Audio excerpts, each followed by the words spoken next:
Salut, j'espère que tu vas bien. Bienvenue dans cette nouvelle vidéo. Du coup, aujourd'hui, on va aborder un thème important à nouveau. Toujours renforcer ses genoux et renforcer son dos. Et pour ça, je vais avoir un superbe exercice à te présenter. C'est le Jefferson Curl. Donc, voici ce fameux Jefferson Curl. Donc là, quand tu me vois faire cet exercice, tu peux tout à fait te dire qu'est-ce qu'il est en train de faire, cet idiot. Il est en train de s'abîmer le dos. Et je t'avoue qu'il y a encore quelques temps, j'aurais certainement dit ça.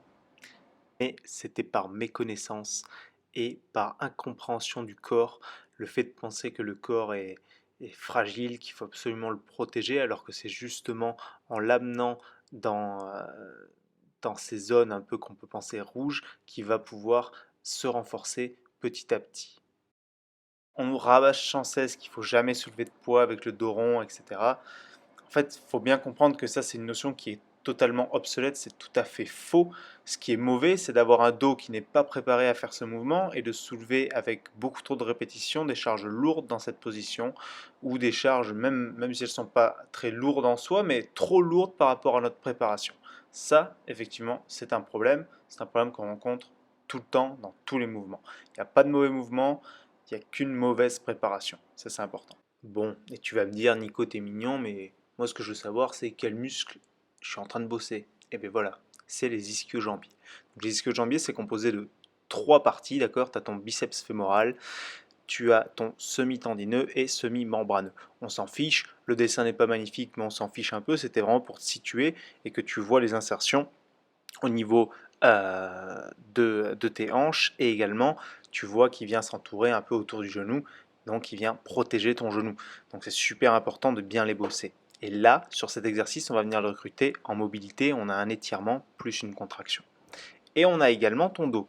Donc au niveau de ton dos, à droite, là sur la partie droite, tu vas pouvoir voir tes érecteurs du rachis, d'accord? Et là, c'est pas ce qui nous intéresse vraiment. Ce qui m'intéresse, c'est le petit dessin qui ressemble à rien qui est à côté, c'est très schématisé. C'était juste en rouge les petits muscles en fait que tu as entre tes vertèbres et en noir les ligaments que tu as entre tes vertèbres. C'était vraiment pour que tu aies un peu l'image.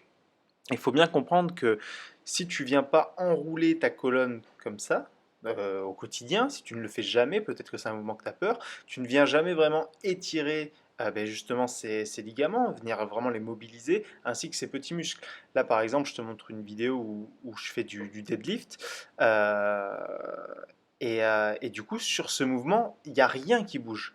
D'accord? J'essaie vraiment d'avoir le dos droit et rien ne bouge. Donc mes érecteurs du rachis vont bosser énormément, carré des lombes, etc. Des gros groupes musculaires, mais ces petits muscles entre chaque vertèbre, ils vont bosser que d'une certaine manière. Tout comme d'ailleurs mes érecteurs du rachis ne vont bosser que d'une certaine manière. Donc c'est se limiter à un type de mouvement, c'est un renforcement, mais quand dans la vie de tous les jours tu vas vouloir attraper quelque chose par terre et que tu vas arrondir le dos, tu peux risquer de te blesser parce que tu n'es pas entraîné sur cette amplitude-là, sur ce mouvement-là.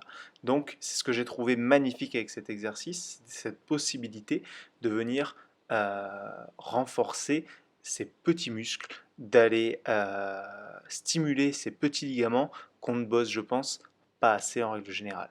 Là, je te montre un peu ce qu'il ne faut pas faire. Il ne faut pas fléchir les jambes, donc toujours jambes tendues, et on ne remonte pas avec le menton vers le haut. C'est toujours menton vers la poitrine et tu enroules petit à petit vertèbre par vertèbre.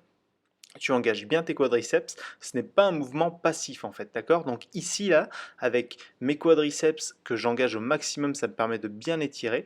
Je garde mon menton à la poitrine et je remonte tout doucement en contractant au niveau des fessiers, toujours vertèbre par vertèbre, d'accord?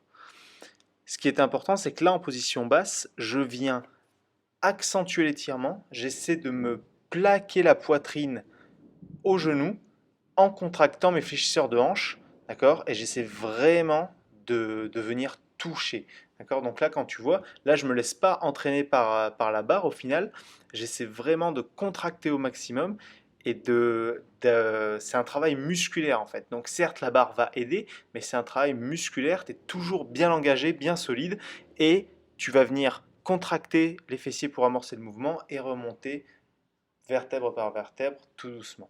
Donc, comme tu l'as vu sur la vidéo juste précédente, je te conseille vraiment de commencer ce mouvement au poids de corps et petit à petit, tu peux ajouter des charges. Là, je l'ai fait avec une barre. Au début, je l'ai fait avec des haltères. Les haltères, pour moi, c'est le mieux, ça te permet d'avoir une bonne liberté, c'est parfait. Mais au début, commence vraiment petit à petit ce mouvement euh, et rajoute des charges tout doucement.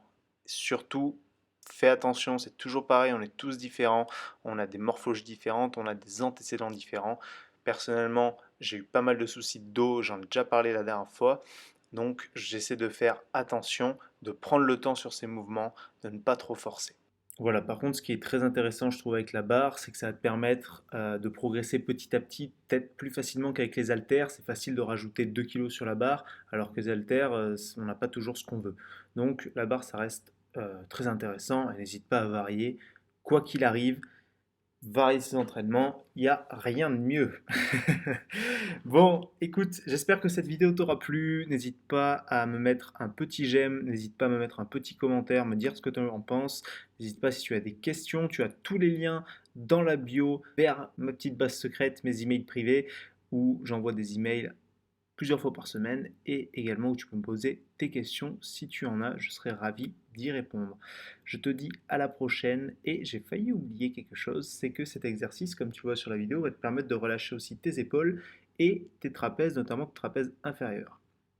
Donc voilà, et c'est vraiment d'être relâché à ce niveau-là. Prends ton temps sur cet exercice, progresse doucement et tu vas voir, tes genoux et ton dos t'en remercieront. Allez, ciao ciao, à la prochaine.